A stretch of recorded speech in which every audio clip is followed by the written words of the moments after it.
Today is June 20th, 2007. I am Cassie Potasic, and it is a pleasure to conduct this interview for the Dakota Memories Oral History Project in Rugby, North Dakota.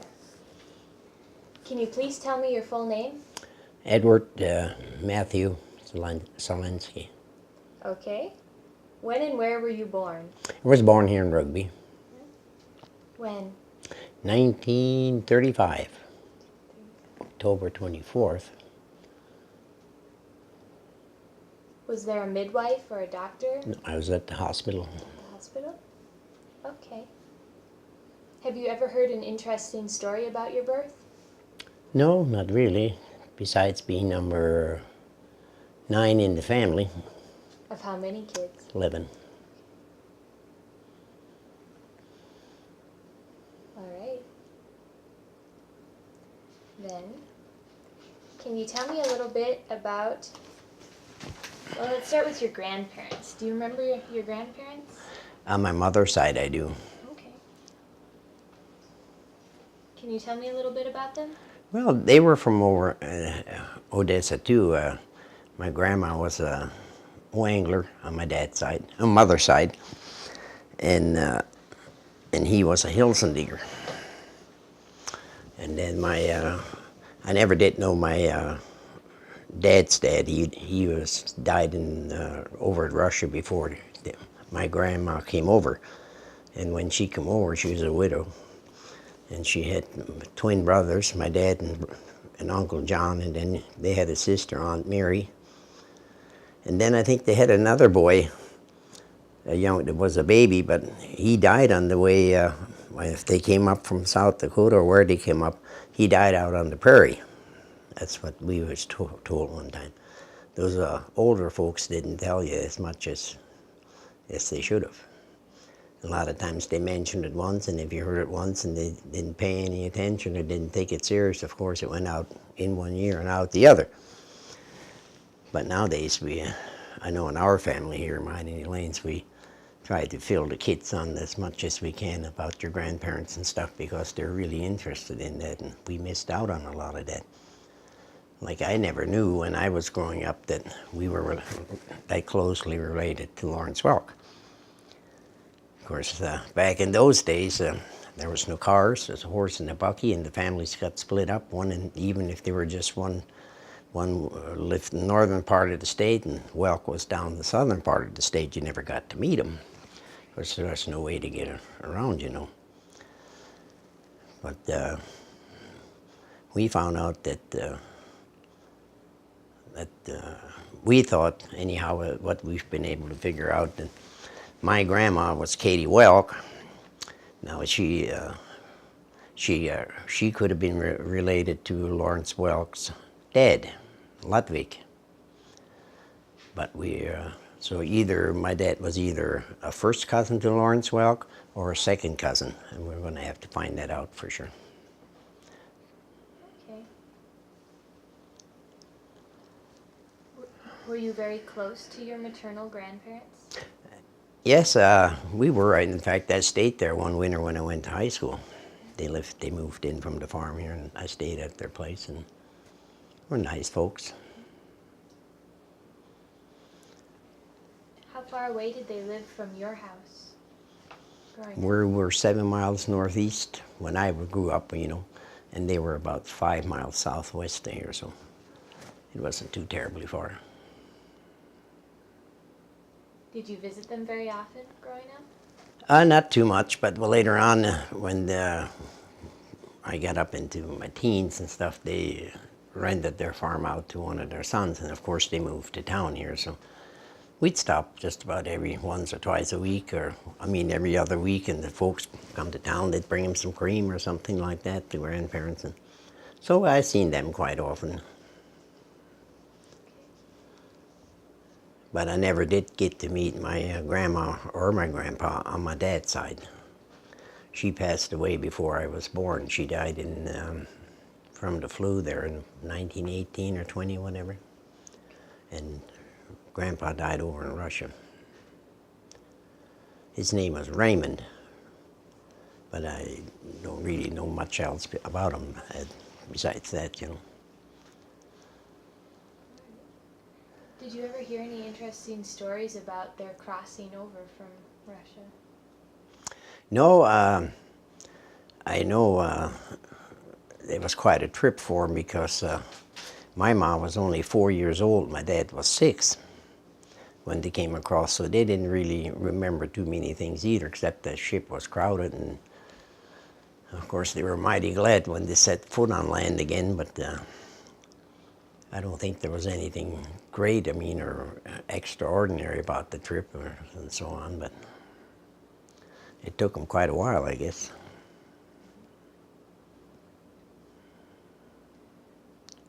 Were you close to any other relatives of that older generation? Any great aunts or uncles? Oh yeah, my dad's sister, Aunt Mary, and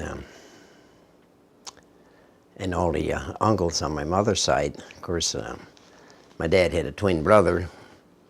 We went down there. They lived at South, and we went down there quite a bit there after we got, not quite a bit, I should say, but a few times during the year. Christmas, maybe once in a while during the summer. And then my dad's half brother, he lived in. That was Joe Schreiner. He lived in. Well, the early years, he used to haul Lawrence Welk to dances, they said, for $1 a night when he was playing down around Strasburg or into South Dakota. And we got to meet him a few times. And later on, then he moved to Milwaukee, Wisconsin. He worked in the railroad, so he'd get a free pass, and he'd come up here a few years there, maybe once a year, every few years he'd come up here.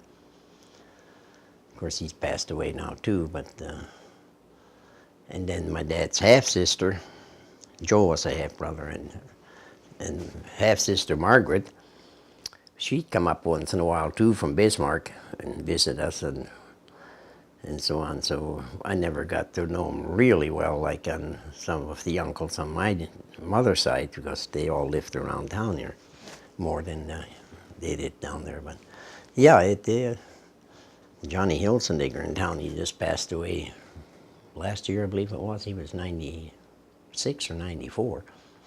He had the Pontiac dealership in town here for many, many years, and I bought a lot of cars from him, and he's a swell fellow. In fact, he's my sponsor.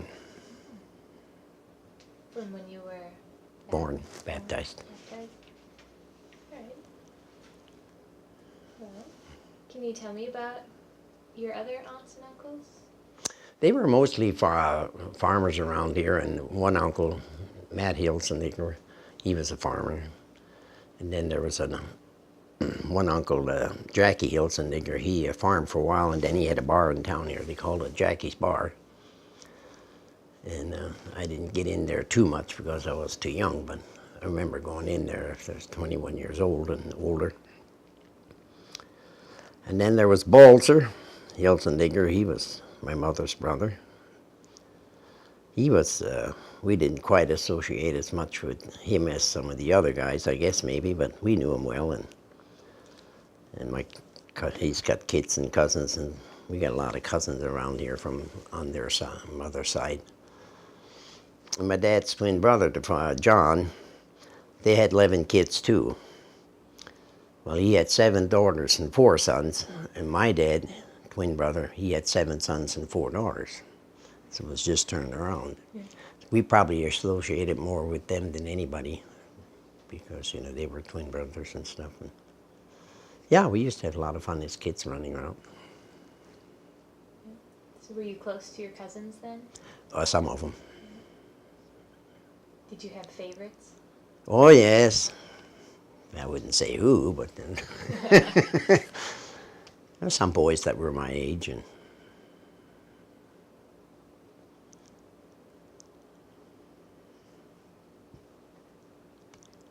do you have anything you'd like to add about your extended family? Not that I could think of right now. We probably could mention that in our family there are 7 boys. And 5 of us, we played had a band going from mid-50s to almost up to 80, I suppose, or it probably was in the 80s. And we played an awful lot of wedding dances and parties and anniversaries those years. Of course, we had an old-time band. I played the clarinet and saxophone and the piano and the banjo. Then one brother played the accordion and just accordion. Then my younger brother, Jim, he played the accordion and clarinet and saxophone with me. Then we had a drummer, we had a guitar player. But we slowed up some as we all got older and jobs and stuff. It was pretty hard to play at night and in the daytime, but never made any money, but we sure had a lot of fun sometimes. Seen a lot of good men bite the dust, get married. I always used to tease me, yep, another good man hits the dirt. And then they'd say, of course, no, it's the other way, the woman hits the dirt, so depends on whose side you were on.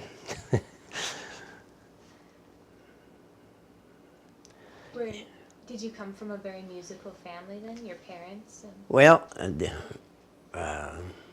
my parents didn't play anything. My dad used to play the harmonica and stuff, but in those Depression years and stuff, they didn't have any money to buy any instruments or get to school to go to school or anything like that, so it's hard to say. I would think that the musical family, part of our family, probably did come from my dad's side, but there's probably just as many good singers and stuff on my mother's side too. I mean, I don't know of any of them that played an instrument though. So were you all self-taught then? Yep. Oh, I got a clarinet in the end of my sophomore year, the summer of my sophomore year. And then junior year I started, and then I played clarinet that summer. Well, I was picking everything up on myself and then playing with my older brothers. And so it was kind of tough for me to take lessons because I played by ear. And it should be the other way. You should be learning music sheet and then play by ear. Because if you're good at playing it by ear and you're going to play that way, it's awful tough to go back and learn those. So I said, just for the fun of it, I guess I won't be taking any more lessons. I knew more than my music teacher, but of course, just in fun, of course. But yeah, and so we started my senior year after Easter. That week after Easter, they usually had their weddings and all the stuff after Easter, We played 4 nights out of the 5, and the night we didn't play, I went to the dance myself. I was one mighty tired senior, I can tell you that. That was a lot of fun. I'll bet. What kinds of songs did you play? Oh, the old-time German waltzes and polkas and two-steps like Put Your Arms Around Me, Honey, dance tunes, and just about all those older tunes, and the waltzes and the schottisches. The schottisch, those years was a big thing, of course, and then they went from the schottisch to the bunny hop, and so you don't hear much of that anymore now.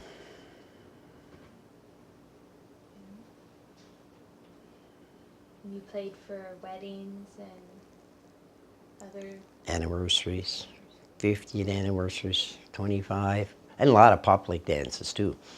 Those years in this community here, and usually the dances were on a Friday night. And there could be a dance here at Rugby or Knox over here, Balder or Warren or some of these towns, and it seemed like everybody had a crowd. Of course, there's a lot more people around than there's now. It was kind of a thing, those people went out to a wedding dance or a wedding and they socialized more. Seems like more now they're kind of in a bunch. I mean, if they go out, they'll go in a bunch. At that time, they just all went together and everybody had a high old time, It's way different, that's for sure. And the same way with the neighbors, in the fall of the year, there was pigs or beef to be butchered. They'd get together and help each other. And nobody ever talked about money. We'll just help you back and you help me, and that's how they got by. Nowadays, you want somebody to do something, you got to make sure you got some money, or else you don't get nowhere.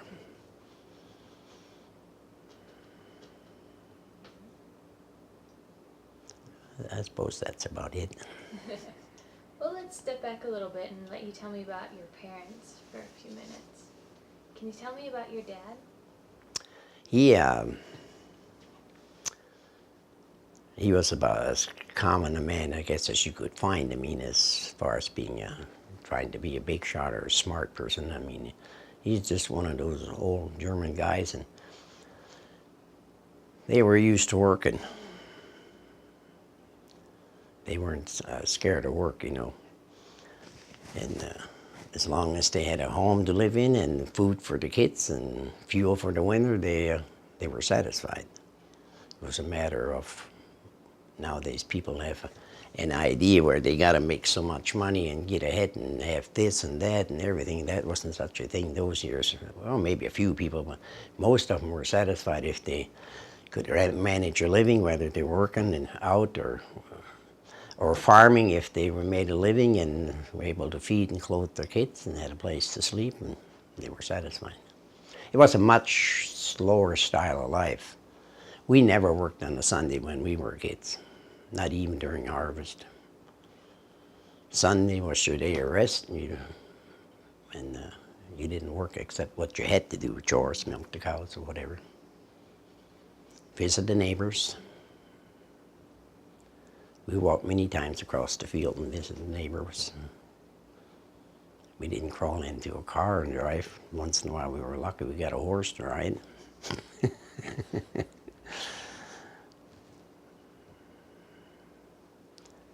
Was your father a farmer all his life? Yeah.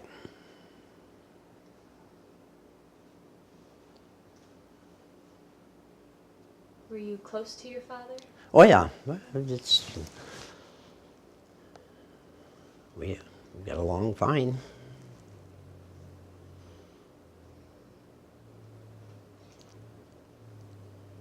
When and where did your father die?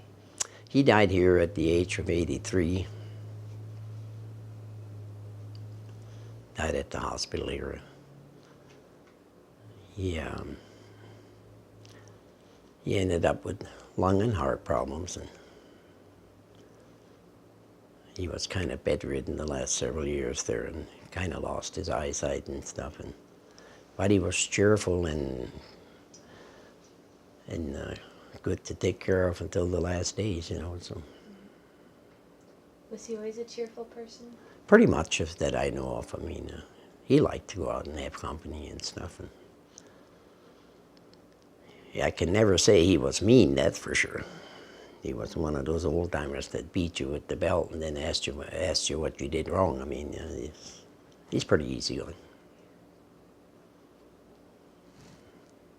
All right. Is there anything you'd like to add about your father? No, I think that's pretty well it. Okay. Can you tell me about your mother? She was one of not just because she was my mother, but she is one of those that a stay-at-home mom that you might really want to call a mother. She had a way with us kids. She was never mean, and we did things for her just because we liked her so well. But if we didn't listen, and she said it more than twice or three times, and then you knew you better listen to her. She's going to come your way with her hand, and we just knew that and got along fine.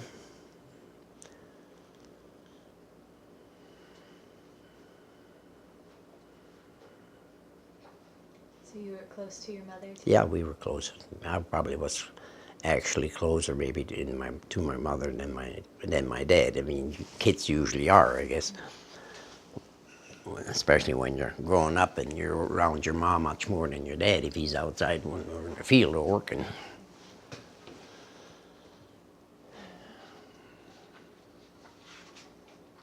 Can you tell me a little bit more about the kind of person she was? She was good-natured, common lady, awful good to us kids, and just a fine woman, I would say. That's probably the best way to explain. And they grew up in hard times, and the family was big during the 30s, and they had to get by with, like most people did. And like I say, if they had food and place to live and stuff, that was how life went. Very religious woman, and my dad was. It's a known fact that the older Germans that come across here, church was first in their life, you know. in the Mass in the church, and so that's kind of where they live by. That's why they didn't believe working on the Sunday or doing anything like that. But everything changes, I guess. So did they speak German in your home? Yes. In fact, I started school, and I don't know if I could talk English or not. But we soon learned. You know, like Lawrence Welk, we got that German broke. A one and a two. Right.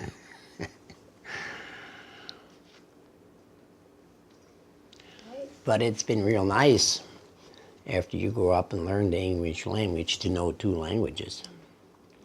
I mean, you can communicate with the older people. There was many of them that never did really learn to talk real good English, you know, and we could always talk German to them. Like my sister Frances, she went to school in Minneapolis as a beautician. And of course, they had a lot of these German ladies come in to get their hair fixed, and she always got those that couldn't talk English very good or couldn't talk English because she could communicate with them in German. And she said it was really nice. She had those, once they found out that she could understand and talk some German, and that's who they always wanted to do. I want Frances, she talks German to us. Yeah. All right. Of your parents, who is the stricter one? That would be tough to decide. I don't know. I can't really say neither one was. We were taught to obey, but we didn't have to worry about getting killed or anything. I mean, we were just. I know in my family and the grandchildren now, they had some way where they could handle their kids without being real tough on them. I don't know how they done it. All right. So does that mean you were always very well behaved and never got in trouble? Oh, well, I wouldn't say that, but not when they seen it. No, we got along good as a big family. I remember very few disagreements between us boys or the girls. All right. Who would you say influenced your life more, your mom or your dad? Let's see. I would probably say my mom did. I was around her more than my dad. I mean,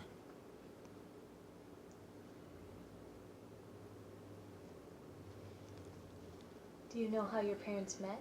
nope. Okay. That was a secret they didn't share. All right. What kinds of things did your parents do for pastimes? Well, like I said, they went, to the neighbors a lot and visiting their neighbors. The radio was the big thing then when I was little. Used to listen to the Lone Ranger and stuff. And of course, we got it after we got electricity on the farm in early 50s, I think it was. And then we got a TV. And usually they were just plain busy farmers. I mean, so I'm sure they had enough work where they never got bored. Yeah. All right. Do you have anything else you'd like to add about your parents? I don't think so. I mean, they were good parents. I mean,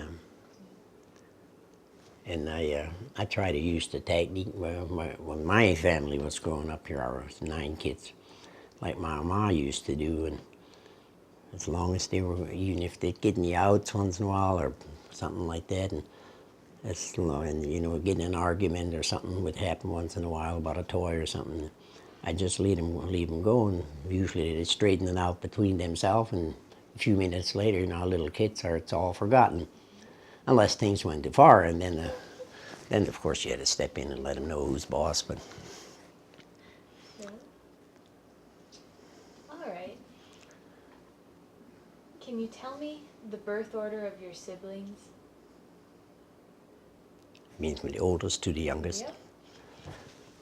We had Anna Marie, and then we had Catherine, and Fred, Okay. and John, and we had Joe, Steve, Jacob, Francis, a girl now. Then it was me, and then James, and the youngest one, the baby, was Teresa. All right. Can you tell me about your brothers and sisters? Good or bad? No, Oh. just kidding you. No, they're nice to get along with. Steve has passed away, John has passed away, Catherine passed away. So there's 8 of us left, and we all live around here pretty much, except one of the boys is out in Montana, Jacob. All right. And it was Fred and I and James and Steve and Jacob that had the band going. The other 2 started playing, but they found other things to do. Yeah. Joe played the trumpet for a while, and John played the clarinet. But the 5 of us played for quite a few years. Until then, Jacob went to Montana, and then there was just 4 of us yet. We used to play for $10 a night. Day and night wedding, maybe $20, $25 a piece. Of course, at that time, you didn't set a price. They'd want to dance with the bride, and then, of course, they'd come up to the stage, and they'd give you $1 or $2, somebody 5, and for a dance, and that's how you made your money, you know. But as the years wore on, that kind of came to an end. I mean, it was one of those things that changed. You had to go to a salary because you couldn't get enough in anymore. Everybody wanted to dance free.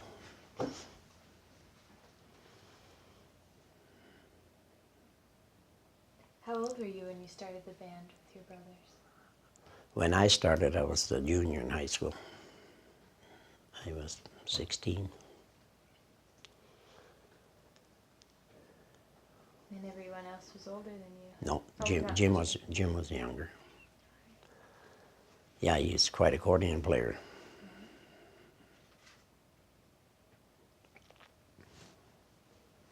Can you tell me any other stories about your siblings?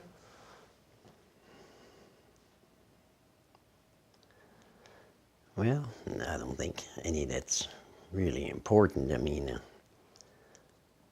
I know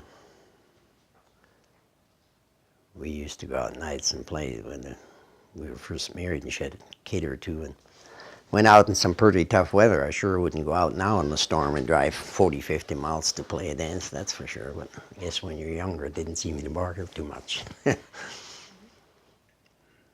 We were going to play a New Year's dance at Roulette. We were going with 2 cars. I was driving ours, and Jim was driving his, and Fred and Steve, and I don't know if Jake was still here or not. Anyhow, it was stormy to beat the band that day, and so we took off. They had a heck of a time coming in from the farm. I was living here in town. And we got out here to the airport, and cars were coming toward us, driving like mad, and you couldn't hardly see where you were going. And so I stopped in at the airport here in Northern Town, and I said, I won't go any further, let's go back. I said, that kind of weather, and these guys are driving like crazy. You never know if they're going to hit your head on or not. So we come home and we called them. So they had to get a phonograph or something for the few people that did come. But most of the people that we played for over the years were pretty nice. I mean, a lot of times they give you a tip. And then there was a few that would like to chew you down if they could. But by and large, it was a good time in my life playing for dances. I've always liked music, and when I got this about 3, 4 years ago, her and the kids bought it for me for Christmas, and I still used to play the clarinet and saxophone and piano. But being she didn't play anything, it's hard to play those solo instruments unless you're playing with somebody with a guitar or drums or something like that. So they got me this, and I've enjoyed every minute of it, especially in the wintertime. It's just a wonderful way to relax. Bet.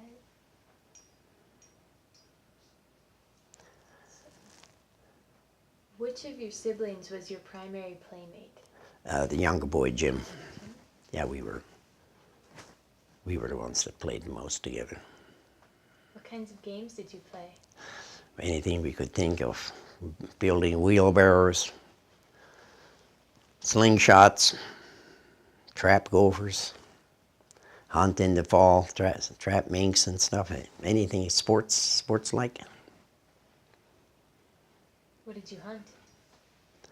As we got older, we were hunting ducks and geese and whatever. Pheasants, not pheasants so much, there wasn't any around there. Partridge, grouse, rabbits. And then as we got older yet, and then we went hunting for girls. We found a couple of them, sisters in fact. And so life goes on. Yeah. What games did you play inside in the winter? Oh, and mostly cards. We played quite a bit of cards. And there was other cards, games too, you know, marble games and so on. And I've always liked to read. We used to read a lot of books and stuff too. Did you keep a lot of books at your house? Oh, not too many. I mean, just comic books. We used to have quite a few of them around. I wish I'd have kept some of those old books. They probably were comic books. They'd probably worth some money now. What comic books were they? There was Mutt and Jeff and Tweety and Sylvester. That's the first two that come to my mind. And there was one, there's a few cowboy comics too. I know one, I don't remember the name of him, and they called him Carrot Top because he had red hair. But I can't think of his name right now. And the movies we went to, my favorite movies were the Western, like Gene Autry, Roy Rogers, Randolph Scott. In fact, Gene Autry was my idol as I was growing up. I enjoyed him most of all the cowboys in his shows. I've got some tapes, old tapes downstairs of his first movies that I watch once in a while. And Roy Rogers was good too, and it's kind of odd. My brother Jim, he liked the Roy Rogers, and I liked Gene Autry, so that's kind of the way we kind of grew up. And yeah, they don't sing songs like they used to sing anymore, I guess. So did you used to pretend to be Gene Autry? No, I didn't do that. I just liked his songs. How often did you get to go to the movies? Well, there for a few years, this town was open on Saturday night, so we'd quit working in the field or whatever we were doing kind of early, and we'd come to town Saturday nights, take in the first or second show, and that was it, pretty much it for a week, you know. The folks come to town to buy the groceries. And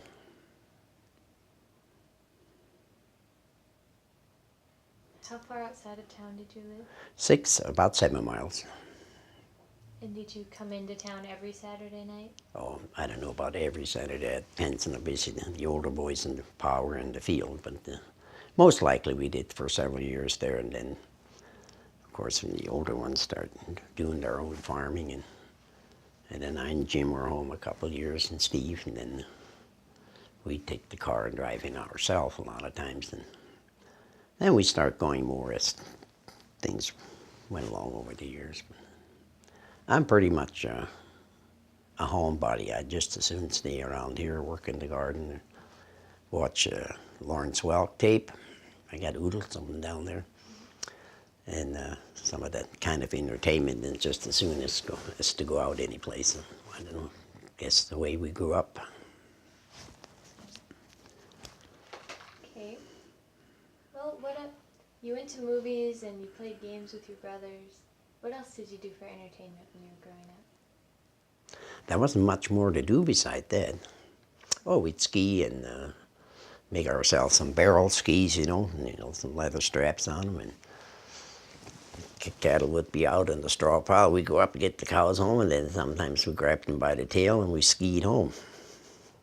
That was fun. It wasn't very good for the cows if we got caught, or good for us, but it was still fun. Did you get in trouble for doing Oh, that? not too much, no. It was kind of, we did it once in a while. Yeah. Did you have big social gatherings with neighbors ever? Not too much.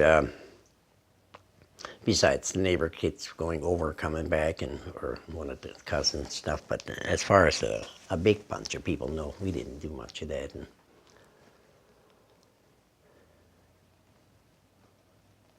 How about things like names days?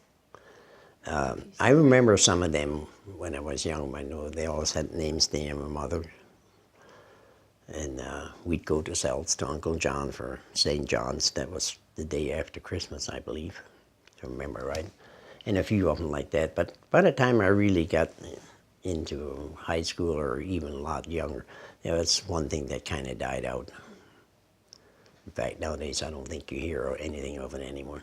But I know there's the folks, when they were growing up or first married, they went to more names days than we ever did. Usually just in the neighborhood too, and neighbor had something like that. So.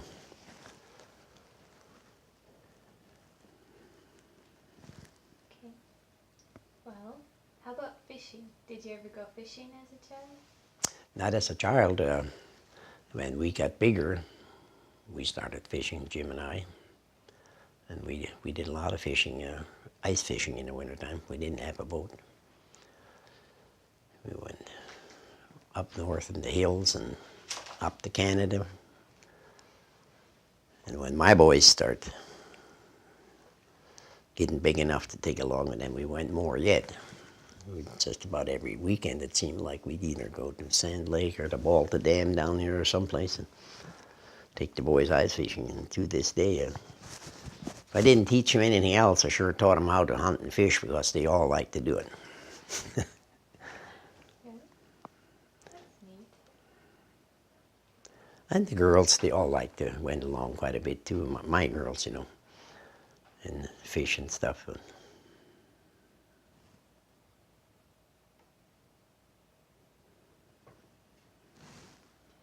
Growing up in your house, did you have a lot of music in the house? Did people sing a lot? Well, didn't do too much singing, but my older brother Fred got an accordion, and then of course I got a clarinet, and Steve got his drums and stuff. And then after that, we practiced quite a bit in my teen years, from 15, 16 and up, and whenever we'd have time, we did that quite often on Sunday. Get a nice Sunday, and we didn't go any place. We grabbed the instruments and went down to the trees and sat in the shade and practiced our music. Did anybody sing in your family? Jake did on the guitar. He had a wonderful, beautiful voice, a Western cowboy voice. And then when he left to go to Montana, and he got busy out there raising his own family and stuff, and he kind of gave it up, but he did have a nice Western singing voice with it, yeah.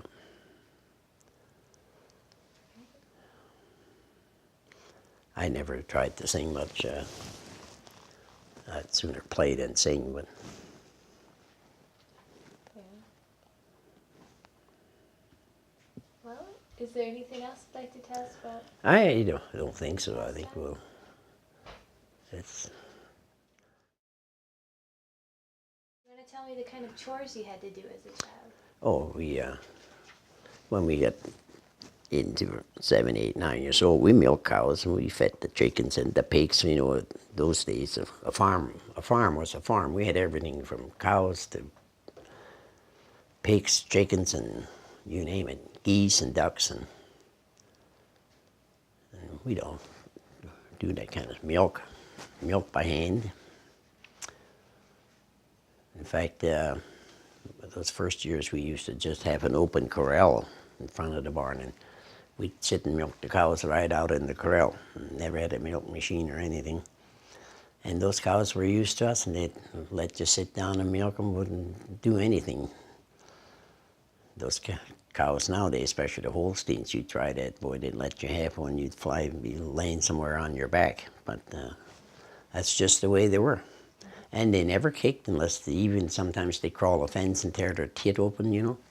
Have a sore tit, and very seldom we had any that would do any more than walk away from you. You had to get up and follow her around, so she stood still again. But it's funny how they were used to that. They were just gentle cows.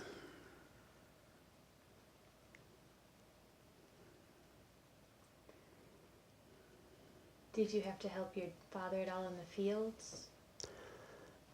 Not that much when I was young, because the older boys were home and they kind of took over the farming and most of the field work. We were, I was, when I was 10, 12, 15 years old, I was more or less the flunky. You might say we did the chores in the yard and got, if they needed help out the field with grain or gas or something. And then when I was old enough to drive, and then I started hauling grain, and then we started doing more field work. But that was my main job, was the grain hauler. Did you have any inside chores? No, not much. No, I had some sisters at home, so. Yeah. Did you always have to make sure your chores were done before you could do anything else that day? Pretty much it was just a routine. You didn't go to town unless you had milked and done your other chores, especially, you know. But then there was enough of us that somebody had to go, somebody else could do your chores. You know, it wasn't just that either you do it or you don't go. I mean, we could always work that out. All right. Well then, do you have anything else you'd like to say? No, about that's fine, I chores? think. Okay. How about school? What was school like when you were young? Well, we went to the country school out there, a mile to school, 8 years. And we had some tough winters. And a lot of times in the spring and the fall when it was nice, of course we walked that mile. It was a mile? Yeah. And then in the wintertime we had sled, pile in the sled and the horses and go. Was it a one-room schoolhouse? Yeah. And how many kids went to that school? There wasn't so terribly many when I went, probably 12.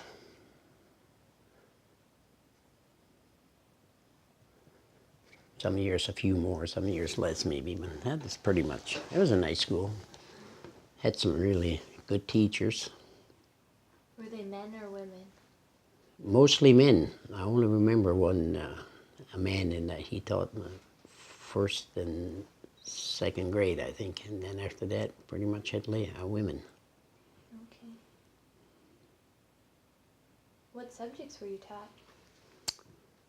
The basics: reading, writing, and arithmetic. Were you allowed to speak any German? No, we could have, I suppose. Just but no, in the classroom we talked all English because we had some kids going to school, you know, that wouldn't have known what we were talking about. So. Kids who didn't speak German? No. Was that difficult? Was there any tension between kids who... No, we got along just fine. All right. Did you ever have to stay home and help work on the farm? Not really, not kind of school. No, we didn't have to stay home. What's your favorite memory about going to school? Oh, high school maybe. High school? Yeah. I belonged to the FFA band, played clarinet. And we were invited to Fargo to the Alice Chalmers, whether it was a promotion or meeting or something. Anyhow, they invited our instructor, Don Erickson, and the band to come down and entertain them for a few numbers. And when we drove down there, we got down there in the evening and went in and eat. And Mr. Erickson said, well, you can order what you want to.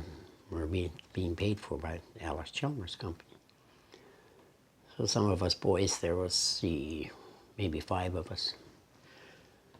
5 or 6, 5 I think. We thought we'd order on the menu half fried chicken. We thought, well, we're going to get a half a chicken fried. So when it come, it was half fried, or right, it was half raw.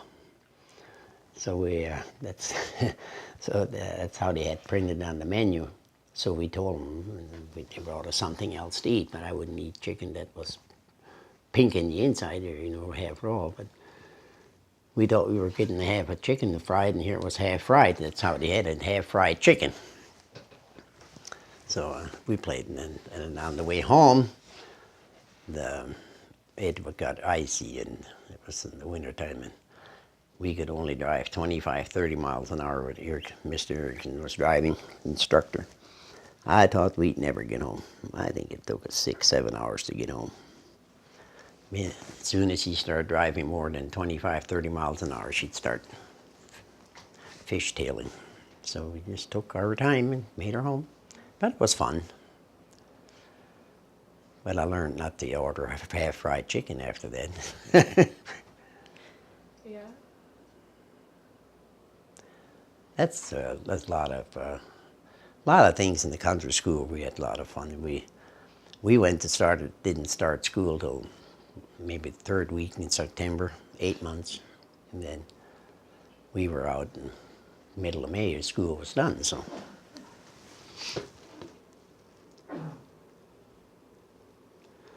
And our games at school were softball and Andy I over.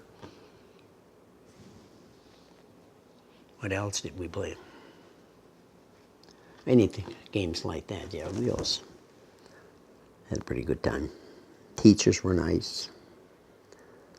You learned to respect them. That was the main thing. You went to school and you learned to obey your teacher.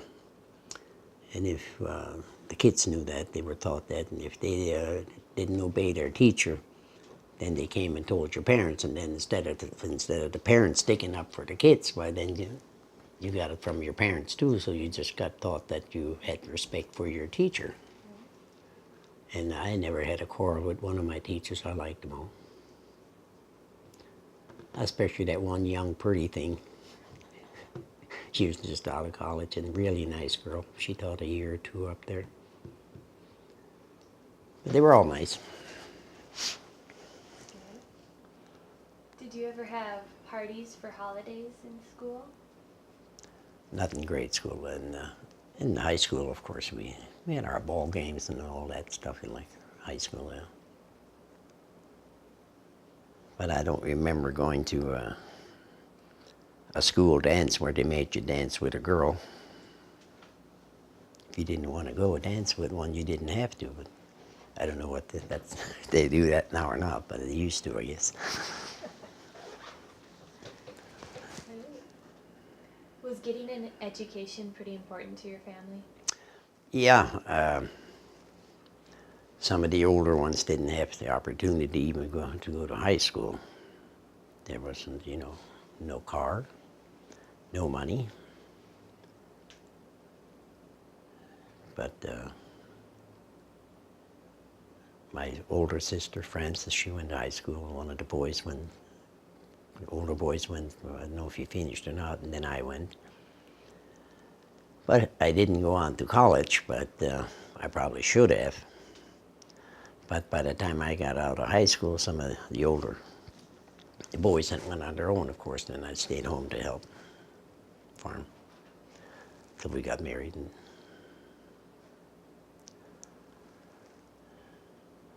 it's kind of, if you read a lot, and you follow your news and you read a lot, it's surprising how much you can educate yourself. I mean, really the basic things in life you don't learn out of a book. It's through your experience and getting out and meeting other people and working with people. And if you got to read, though, I mean, you just can't do one thing and else. And it's fun to read.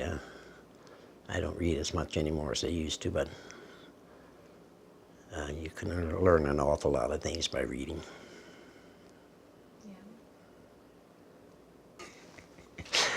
Yeah. Was high school a lot different than grade school? Well, it's the difference of getting out with it amongst all those kids. Right. And of course, at grade school, we didn't have an opportunity like in band, glee club, and all the other sports then we went with it, you know. When some of us farm boys come to town and got in with the city boys, as far as playing ball, we probably never done much more than play a bounce of basketball a few times, where the kids in town might have been playing ball since the 4th, 5th grade. So it took a lot of extra practice and time, which probably wasn't enough for some of these boys to, even though they might have been good players, to learn the sport, because they never got a chance to play it at home. Okay. And boys and girls were off of the farm. They were bashful compared to the kids in town, I tell you. Okay. Is there anything else you'd like to tell me about school? Well, that should pretty well take care of it. There's lots of things that you would kind of remember, you know. It's nice when we've had our class reunions, but I'm surprised how many of my classmates have passed away, and some quite young. And we had our 50th here a year or two ago, and there wasn't that many. Of course, they didn't all come that are still survived, but there wasn't too many there. But we had a good time revisiting our old school days and stuff. But outside of that, it wasn't anything big, I guess. Well, did you keep a big garden when you were growing up? We always had a garden, but pretty much, but not a big one. I didn't have much time. I was working for the elevator up here when help when I could, but pretty much her and the kids, she'd take care of it, pretty much so. But after I retired, then of course, and then I started. I've always liked the gardening and see stuff grow, and that part comes from my mom's side on the Wangler side. Did your mother keep a big garden? Oh yeah, they always had a big garden out the farm. Did she do a lot of canning? She did a lot of canning. They canned almost anything, their beef and their pork, and then in those first years there wasn't no deep freeze. We had a locker here in town, but anytime you wanted meat, you had to, of course you couldn't keep very long on the farm. We used to let it down in a pail and let her down the well for a day or two, you know. You could do that, keep your butter down there. But she canned like her sausage and cut the beef up in cubes, you know, and canned that. And when they get company, they'd just go down the basement and get a jar up and pop the lid and heat her up, and no time dinner was on there. And it was good too. Really good food. Do you remember what was your favorite food growing up that she made? Chicken. Chicken? I mean, not that she didn't, well, they canned some chicken too. But I'm not a big meat eater, but I like most any kind of meat, anything from fish to beef. I mean, it's all good. So. But those spring chickens you raise on the farm, spring chickens, you know, and they butcher them when they're young, cook them, and then put a cream sauce on, what you call cream chicken. I still like that stuff today. In fact, we just had some last week here that she made. Do you remember any other foods that your mom made? Oh, she canned all kinds of jam, and yeah, they were busy all summer canning here, the girls. Choke cherry, plum jam, rhubarb, and strawberry. And you pretty much raised all your own food on the farm those years, except when you had to come to town to get yeast to make the bread, and salt and stuff like that. But I mean, it's your basic meal from your potatoes and your meat and stuff was pretty much raised on the farm. And you do your own butchering? We did that. Did that become an affair where neighbors came over to help? Yeah, those first years there. Then, of course, when the boys got older, then we did it ourselves.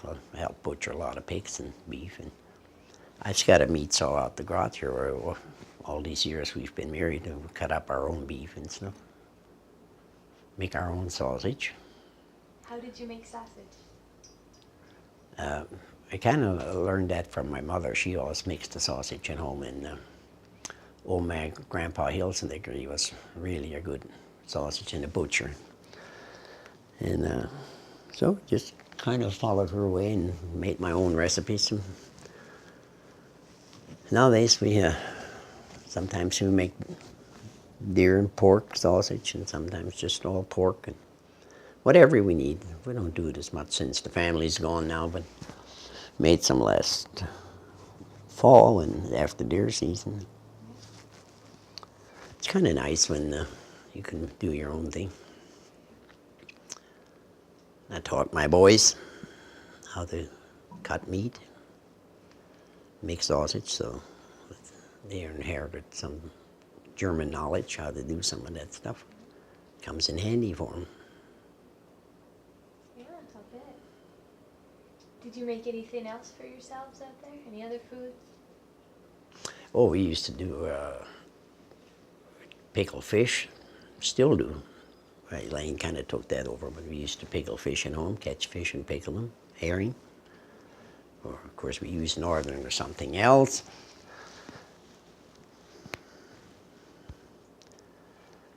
And there was a lot of German dishes my mother made. You know, if they had flour at home, so they could make a dough, they'd make you a meal. There wasn't such a thing as running to town every day and buying little this and little that and all that stuff packaged up. And it was good and it was healthy for us. We ate a lot healthier then than they do now. The guy wouldn't think so, but I'm sure it was because we had our garden vegetables and the flour. I mean, they make all kinds of noodles and soups and whatever. Did you make your own alcohol? I never did, but when my folks were first married and during the years when there was names day celebrations, they made their own beer. Do you know how they did? I don't know how they did it. I know they had their own capper and stuff like that. And I remember drinking some. I'd let you drink some of it, but it was really good beer. Yeah, they knew how to do that pretty well. Can you tell me any of the other special things they'd have for celebrations? Special foods or drinks? Let's see.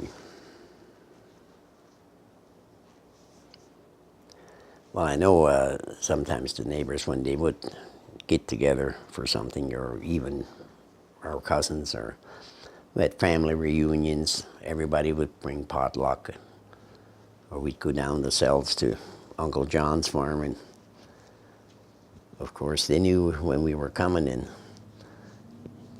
one of the main meals they always fixed, I remember, they'd butcher an old hen and then they'd make chicken soup, which was really good.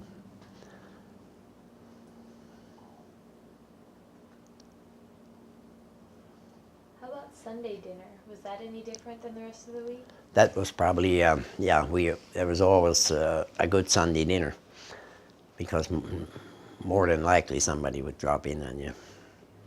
And then if they did, well, then you just kind of prepared, you know. Not so much as times and people changed in the later years, you know, but the older boys and girls would probably remember more than that than I do, being I was ninth in line.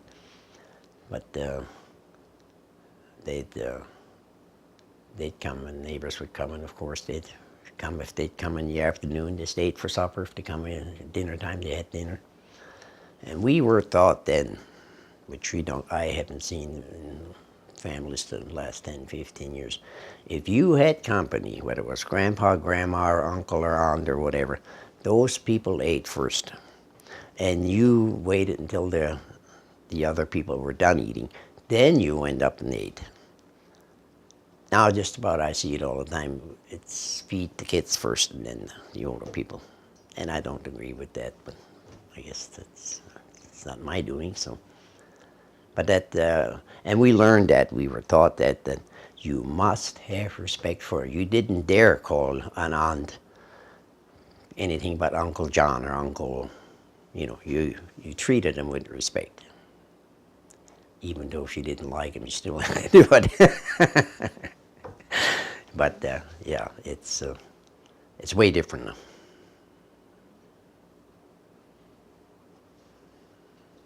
Can you tell me about holidays when you were growing up? How did you celebrate, like, Christmas?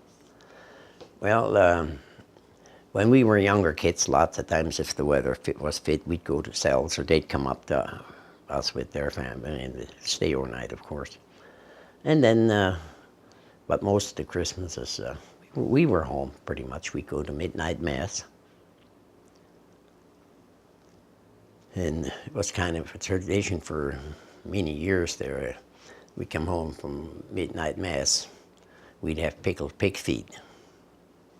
That was kind of I think a lot of families those years used to do that. And they were good. I still like them. Get her to make them once in a while. Did you make them yourselves? Yeah, Mom made them, yeah. And Elaine knows how to make them too. Did you have presents for Christmas? Or? Yeah, just nothing, rooms full of presents, no. We got something from the folks, and maybe if you're young enough, maybe your a sponsor, your godmother or your godfather would buy you a gift, when you were young. But that was pretty, we had plenty of candy and peanuts to eat, I'll know that, but we didn't go much. And were there any, did you have like a Santa Claus growing up? no, we didn't do that, no. Okay. How about a Christmas tree? We usually had a Christmas tree those last years, yeah. A real one, not an artificial one.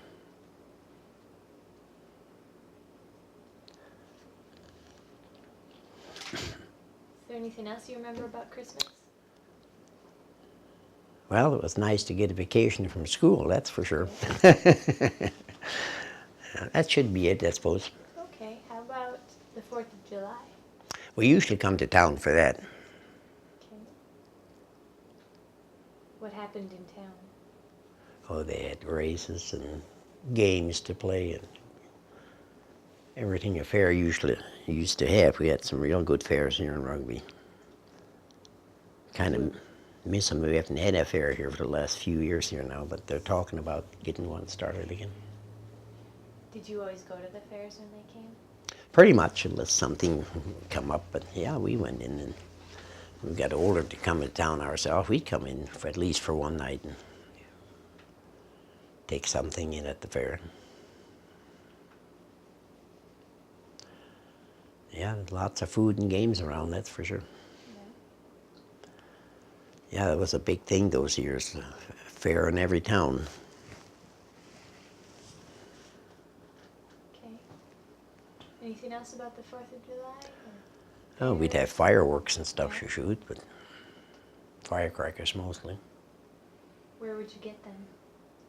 Oh, vet stores here in town that's you could buy most any place.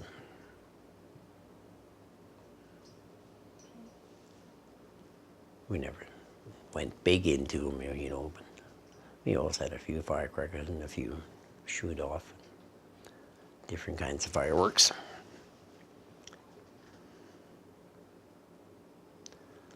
Okay. How about Easter? Easter, there was no celebrations till after Easter, after Lent.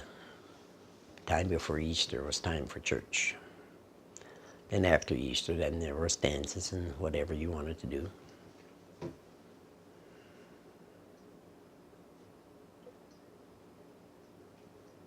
Did you say? We sometimes, when I and Jim got older, we'd get together with some of the neighbor boys and just go to a dance and have fun and hoist a few beers once in a while. Don't ever remember getting drunk or caught drinking or anything. We were pretty careful and well behaved, tried to be.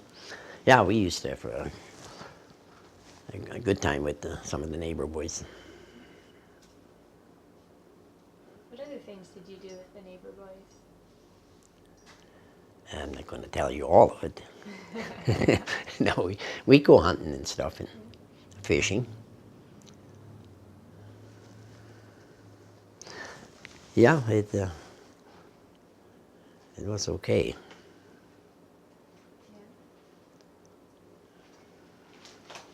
Well, what other things did you do for fun when you got older? Well, during we spent an awful lot of time practicing and playing for dances those years before and after we were first married. And if you want to, be able to play fairly well together, that took a lot of my time away. As far as going to a dance or something like that, and we played for a lot of them instead of going, which I enjoyed too. I mean, but we always done our hunting and our fishing and playing for dances and stuff like that. And that's pretty much it, I guess. Okay. Can you tell me what your most stressful childhood memory was? Did I have any?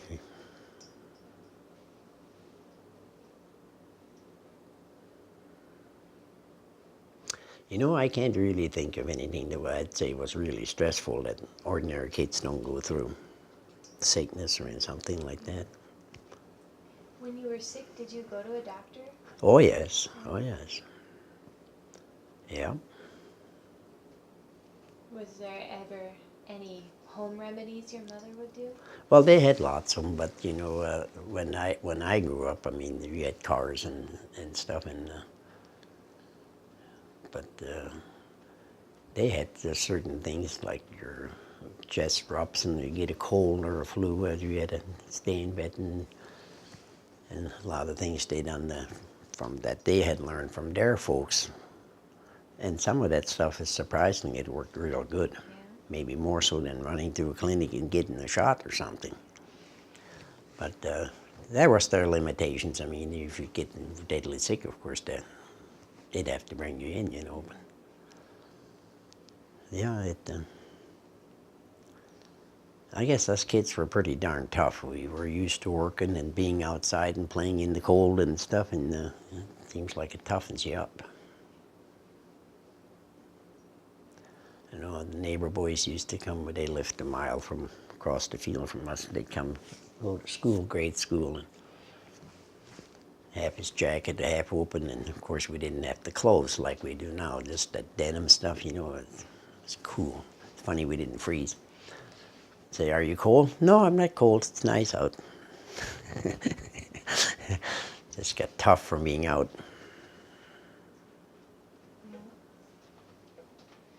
Well then, what was your happiest childhood memory? I guess just plain growing up on the farm. I wouldn't have wanted no place else. We had more fun as kids shooting the slingshots and hunting gophers and stuff than anything else that I ever would have wanted to do in town as far as any ball games or anything. Yeah, that's the nice part about being able to grow up on the farm.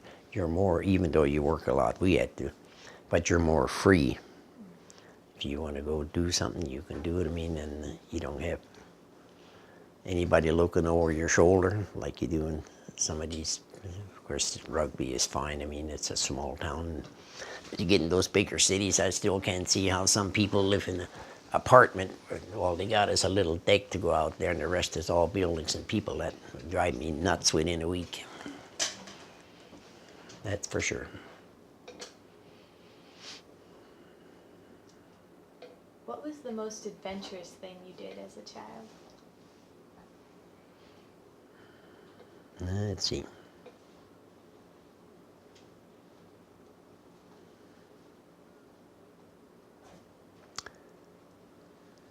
Well, I suppose we used to. I know one year we had this spring flood. I mean, we had so much snow, and the only way you could get to school is either ride or walk. And we rode to school for a couple of weeks, and we had a barn out to school. Put our horses in the barn and went to school. That was a lot of fun.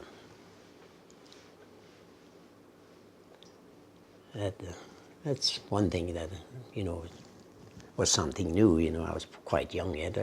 Old enough to ride a horse, but that's about it. Is there anything else you'd like to share about your childhood? No, but it was sure nice once we got electric lights where you didn't have to read by those little kerosene lights. How old were you when you got electricity? I think I could be wrong, but I wonder if we didn't get it in 50 or 51. So I was, I suppose I was 18 years old, maybe. Oh, maybe it was young. Maybe it was sooner. Maybe it was in the 40s. But I remember well when we got it yet. But then, later, under those last years, you could get these gas lanterns, with the mantles on. You still got them. And you could, they'd hang them up on the ceiling, and they'd made a lot of light. That was really an improvement besides those little kerosene lights, that sit in one corner. It was dark, How did getting electricity change your lives? Well, it was sure a lot convenient, more convenient, that's for sure. We were able to get a deep freeze, especially in the house. We were able to get a deep freeze, you can get a refrigerator, got TV. Outside it helped a lot too, once you got lights in your barns and all that stuff. But I would say the electricity probably was the biggest helper for the women, more so than the men out on the farm. Because and then you got away from coal and coke stove, you got electric stove. It was really something for the household. Some of it was, we owe so much to this.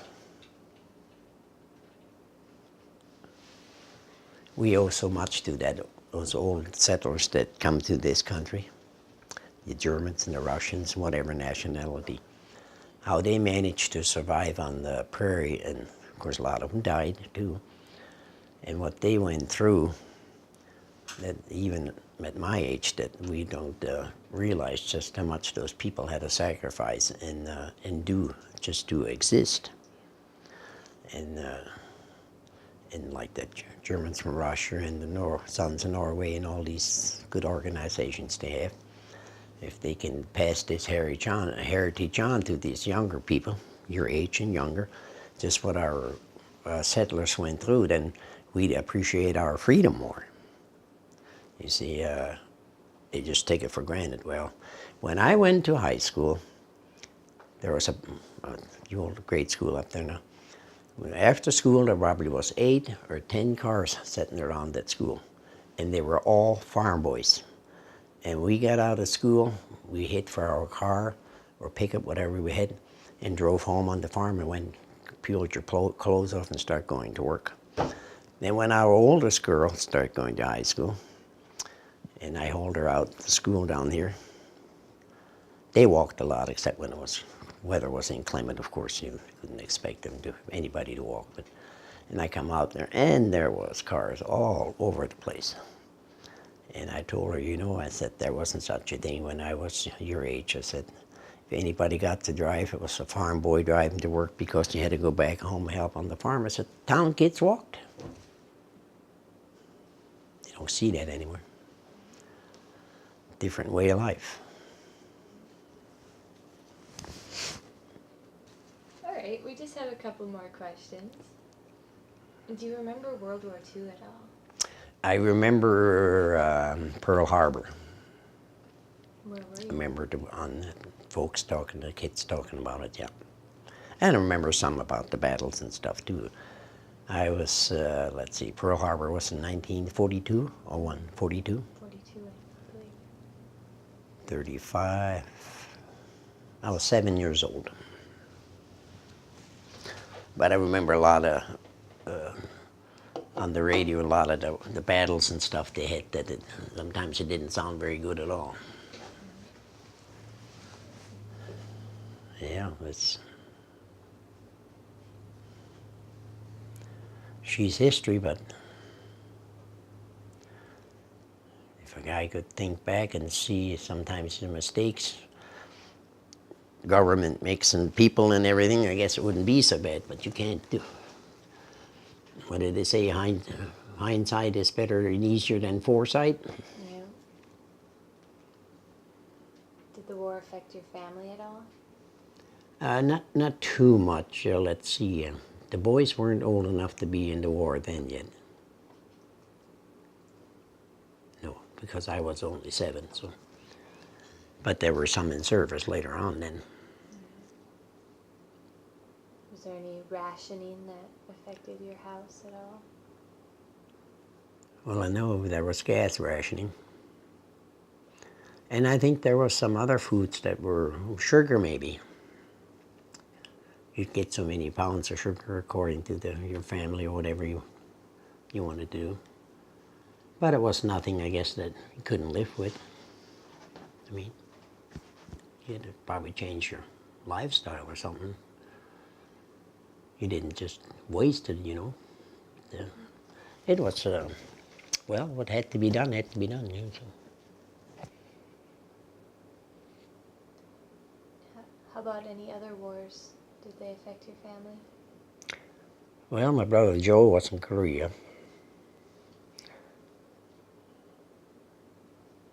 He was wounded in the hand over there, shrapnel. And Steve, he was in the Air Force 3 years. He didn't, no combat. Then Jacob was in the Marines. He never got shipped over, but he was kind of got lucked out. He played the clarinet in the guitar player, but he played the clarinet in the Marine band. But the training was tough. I guess that's about it, I guess. All right. Well then, one last topic. How old were you when you started dating? Oh, I never told the girls all during high school. There were some sweet ones in the bunch, but we had more fun with my buddies. And let's see. Well, I wouldn't say. We must have been out of high school or older. Oh yeah. They were nice to talk to and have fun with, but I mean, I didn't really have any serious girl in mind until she run me down.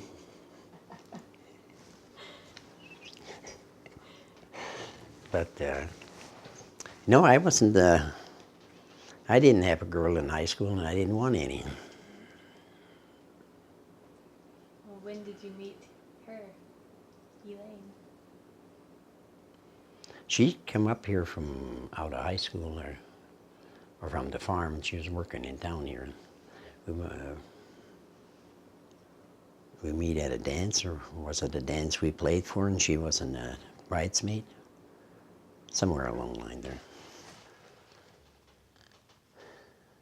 I guess maybe my younger brother Jim and his wife Bernice, their sisters.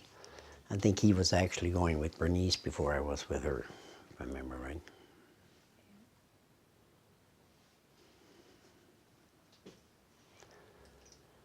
Yeah, this many years ago.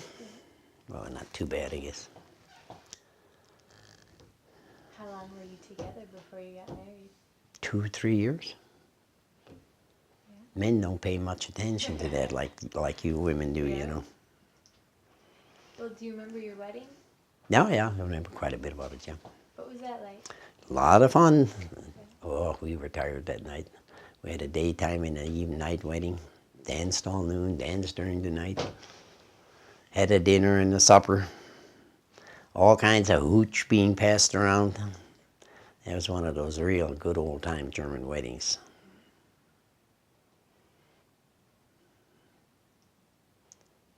And the funny thing was in those weddings, and I played for many, many weddings, and the people could go out and have such a good time, and they could drink, and it seemed like nobody very seldom got into trouble, got into an accident on the way home or something like that. You might say it seemed like a miracle, but they must have really watched it or something, because you very seldom ever heard anything that anybody got in an accident on the way home, or sometimes they'd get too drunk and get in a fight, you know, be a few fights around or something, but I can, ordinarily, people were pretty well behaved. Of course. And there's always a cop there, you know, or somebody appointed as cop would kind of keep them in line too if somebody did get dumb.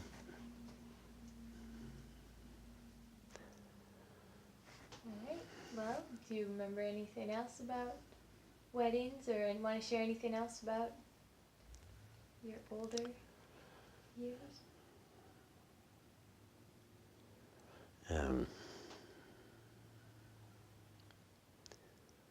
Not really. I think I've pretty much said them what comes to my mind. All right. But when we finally quit playing for dancers, or not that many anymore, there was a change in the music. The Beatles came over, the young kids wanted to do the rock and roll, and the old people that were still, not old, but you know, dancing age 50s and 60s, they still wanted to dance the old time polka, waltzes, Scottish two-steps, and maybe once in a while a little bit of rock, you know, or jitterbug or something. And after they start, on these weddings, start getting together, and then if they hired an old time band to play, and then the young kids weren't satisfied, you know, the cousins and whoever was invited. And if they hired a rock and roll band or something, and then the old people would bitch and they'd go home. So, but the two just didn't work together, so you couldn't hardly satisfy the whole crowd anymore because it just didn't work that way. I know we played for dance one night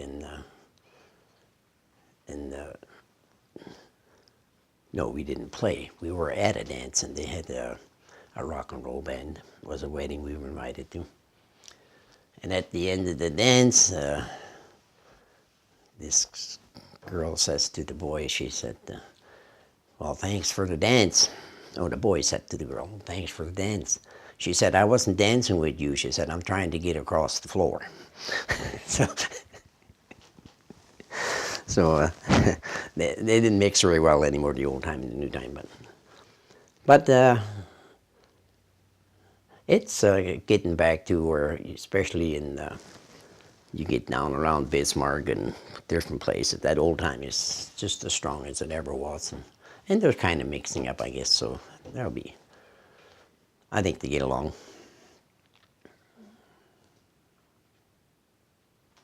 Right. Well, why do you think it's important to tell your life story? Well, I wish the older generation would have had things like that. I would like to find out more about my grandparents.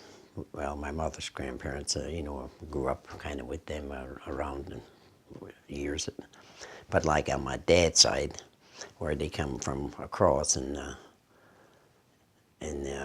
I never did know the grandpa, he died over there. Didn't know none of his brothers and sisters. I understand he had a pretty big family over there, lots of kids in that family. Where they went to, I think we have some relatives maybe in Canada. And I think maybe in Milwaukee, Wisconsin. But we don't know if we're related to them or not, some Selenskys. You know, that one Selensky bunch in Wisconsin, they had a restaurant and stuff, wonderful cooks. But those years when people split up, there was just very little, if any, communication to them. Brother and sister, one stayed in Canada and one come down here. And if by luck they didn't meet again or happened to, well, I had a sister, what happened to her? I don't know. And they didn't tell you nothing either. Of course, they themselves didn't know. So it's kind of interesting. Yeah. I'll have to talk to Mike down there and see if we can straighten this Welk deal out. So I can either say I'm Lawrence Welk's first cousin, or his second cousin, or third or fourth cousin. I don't make any difference, but I'd like to find out. All right. Well, are there any other thoughts or Oh, that should do it. Okay, well, thank you so much for doing this. I'll play you a song on the machine if you want to. That'd be great. Okay. Okay, the first number will be the Isabel Waltz.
play a polka now. It's kind of something I made up on my own. I like to do that once in a while, change things around.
We'll play a little bit of a two-step now and make it kind of short.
Ed, what are you going to do for us today? I'm going to show you how it's, we kind of, some people call it witching, some call it dowsing, some call it divining, and to find a vein of water where we, my guy that usually help make some sand point wells where we dig in, and I'll show you how it works.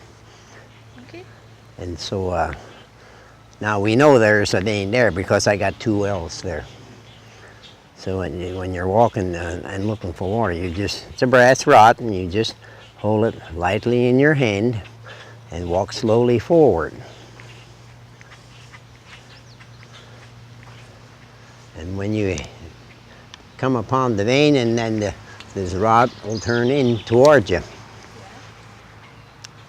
And every time my foot hits it, it goes, and I back up, try it again. He goes again. Now, if I come upon iron, can you fill them over that way too? When you hit iron, it's supposed to go the opposite way. We'll see if it does.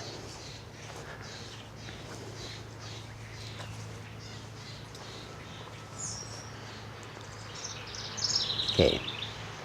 And we have one vein here in my yard coming down along here. I'll pick that up. Okay, you notice it's in line with the well. And there's one vein. You want to find a place where your veins will cross. That makes your best well. And there's one vein coming in from that way. That's the one I had a little while ago. So, we got one vein coming in here, and the one coming over there, and they meet about where by the way, that's the best well too. Where they cross or meet, that's where you want to drive a sand point or dig a well. You'll find your best water. Now, it doesn't always mean that you're going to find a good well. You might find a well that pumps a few gallons a minute, and maybe 1, 15, 20, or how much, you know. At least it gives you an idea where to dig, because now, like here, there's nothing here right here in this spot. I can walk across, and when I get close to this vein, it trips over. And then my partner, Clem Hauk, he's done this for many, many years. We use a little copper wire, and when this starts bouncing, every bounce is a foot. Now I think these are 20-some feet deep here, but we'll try it.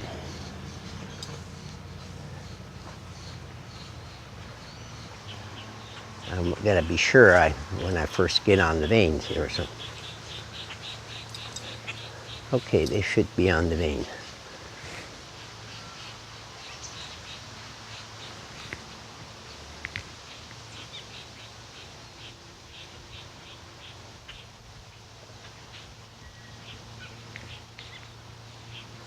This copper don't seem to be working so good, but I think it probably works better for me on the brass.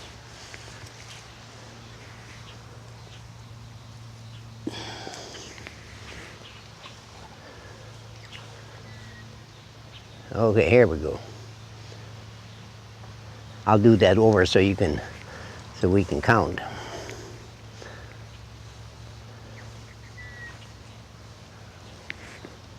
Okay, there. 1, 2, 3, 4, 5, 6, 7, 9, 10, 11, 12, 14, 18, 19, 20, 21, 22, 24. It's between 23 and 25 feet deep. Wow.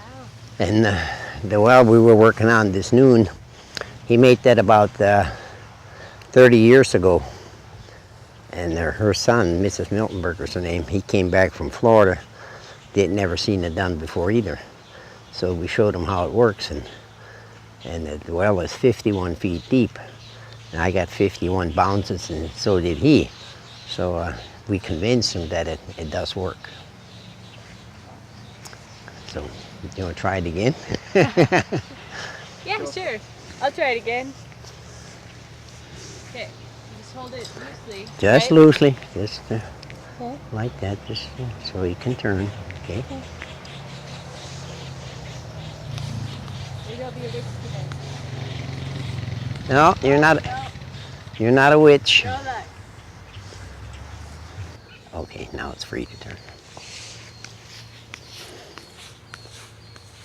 Yeah. Still a witch.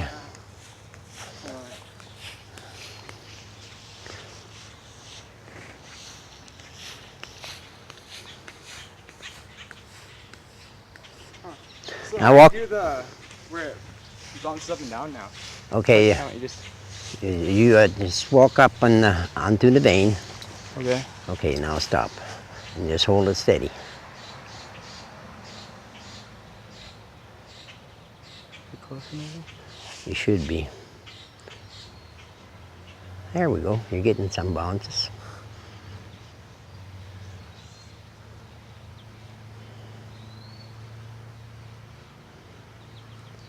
I didn't count them, so And there it stopped. yeah.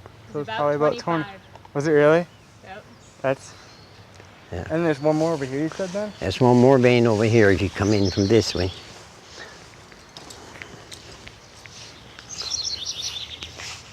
Okay, that's you're on the vein, so you can just stand still and hold that rod out. Let her start. Skeeters. See that one.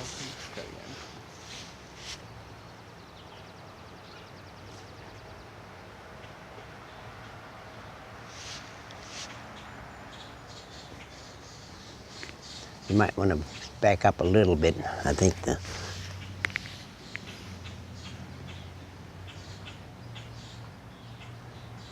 she's trying to go for you.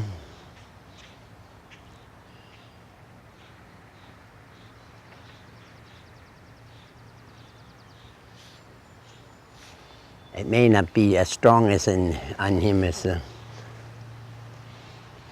but it did it better over there.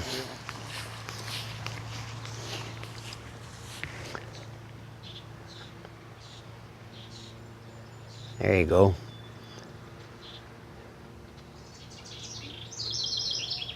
Wants to turn. Yeah. Wow.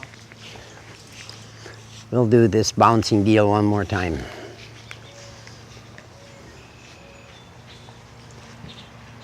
Okay?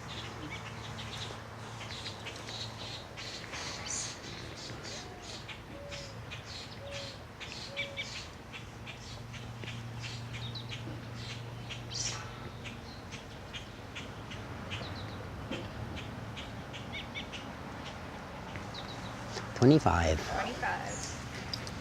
But we didn't go down quite that. I think we're probably 23 or 24 feet. Sometimes we think if the bouncing goes 25 times, that's the bottom of the vein of the water vein. So that's about all there's to her. Yeah? So can you tell me, when did you first realize you could do this? Oh, at least 30, 40 years ago, we had a well driller.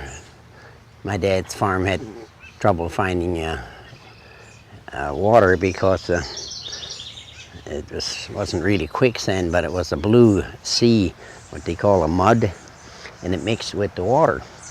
And the only way you could get enough water, instead of drilling down or anything, you had a boring machine, and you made a big round hole, and we tried to put two curb boxes or curbs down there and pack them with gravel to shut that out.